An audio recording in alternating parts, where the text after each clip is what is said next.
Goeiemôre. Jy luister na die 39ste oordeenking in die reeks, 'n paar maal om die son. Ons tema vir oggend is: As jy nog bang is, gaan terug na Galilea. Ek hoor eendag iemand opmerk: As ek Dallas Willard se boeke lees, wens ek die wêreld was so en geloof in God was so eenvoudig. As ek Friedrich Buechner lees, weet ek die wêreld is so en geloof is nie so eenvoudig nie. In hierdie reeks tackle ons die moeilike vrae van die lewe. Ek wil nie my lewe leef soos 'n kind wat bang op sy bed lê, maar te bang is om onder die bed in te kyk en die spooke te ontbloot vir wat dit is nie. Deur te praat oor lyding, oor swaar kry en die dood, is nie 'n poging om jou moed uit te praat nie, maar saam te besin oor die lewe soos dit werklik is, soos Friedrich Buechner dit beskryf het. 'n Mens kan in jou lewe besluit om weg te kyk van lyding en swaar kry en die dood. Byna soos om in 'n veiligheidskompleks jou mure al hoër te bou sodat jy nie sien watter leed is daar in die lewe nie, watter lyding daar is nie. Maar uiteindelik kom swaar kry en lyding en dood ook oor ons muur gespring. En my filosofie is om eerder vroeër daarmee sin te maak, as om te wag dat 'n tragedie tref en ek is nie voorberei daarop nie. Geestelik is dit belangrik om 'n mens self voor te berei in hierdie oorlogvoering. Markus is die een wat my waarskynlik die meeste gehelp het om met die lyding en onsekerheid van die lewe om te gaan.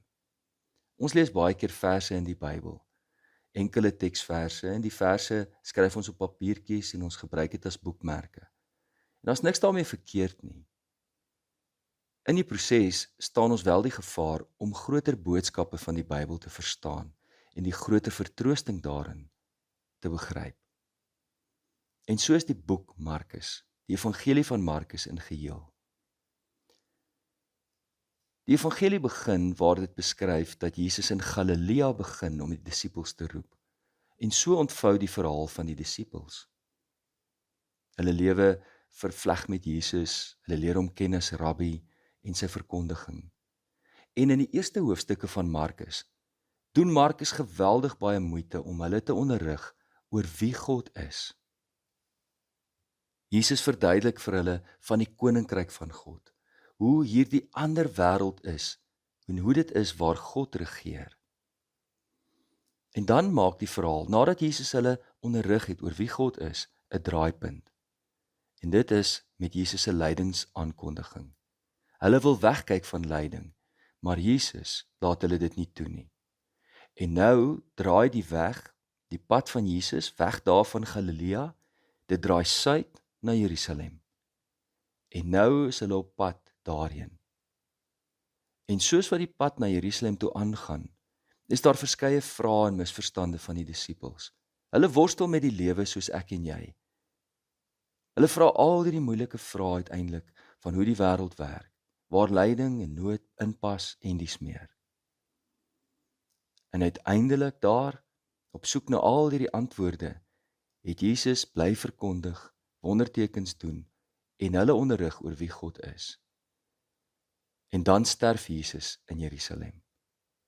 En hulle lewens spat aan skerwe, soos 'n glas wat stikkend breek. Die lewe maak nie meer sin vir hulle nie.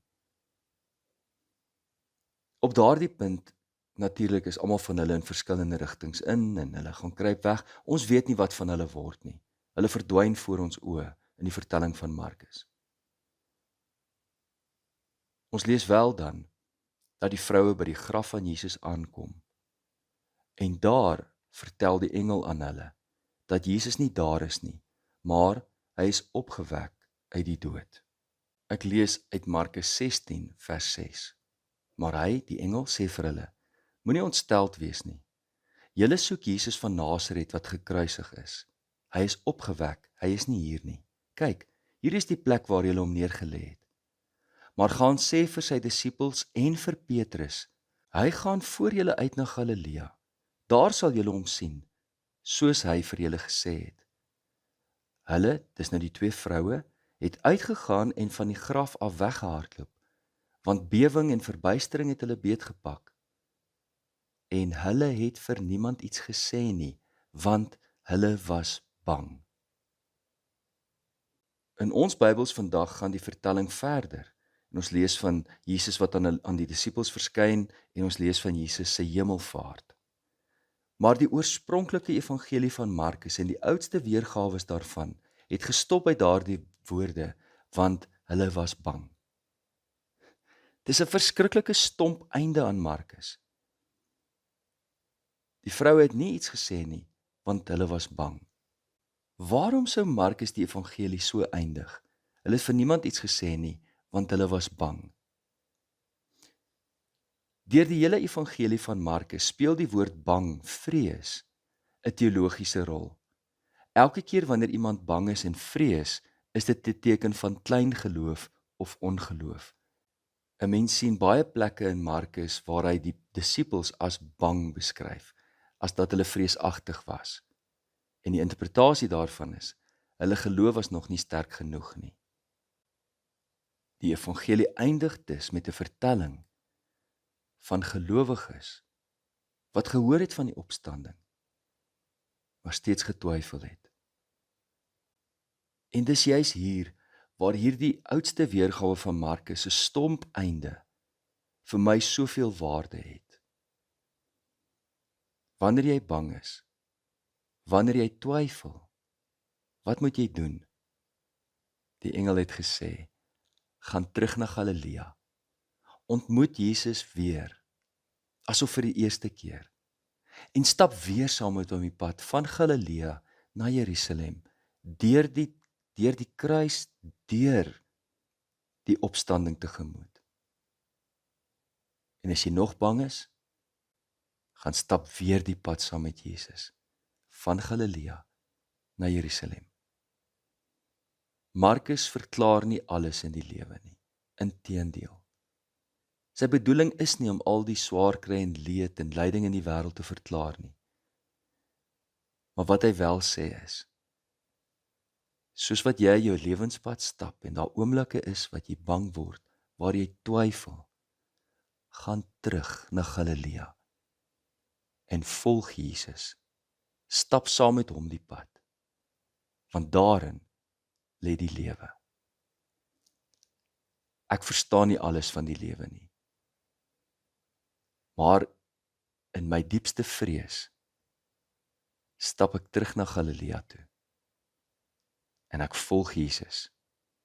Ek vertrou hom, want te midde van wat ook al in hierdie lewe gebeur, is dit die een sekerheid wat ek altyd sal hê, dat as ek Jesus volg, sal dit my by die opstanding uitbring.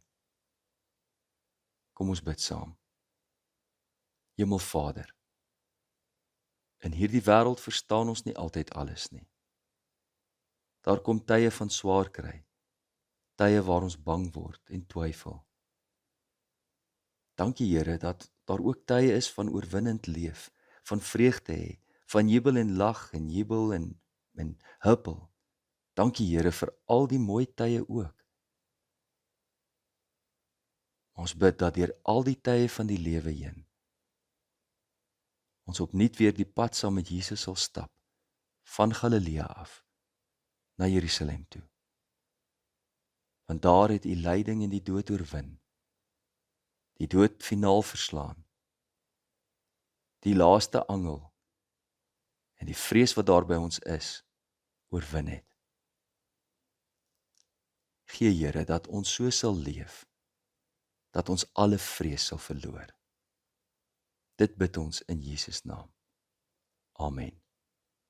Liefde en 'n geseënde dag vir elkeen.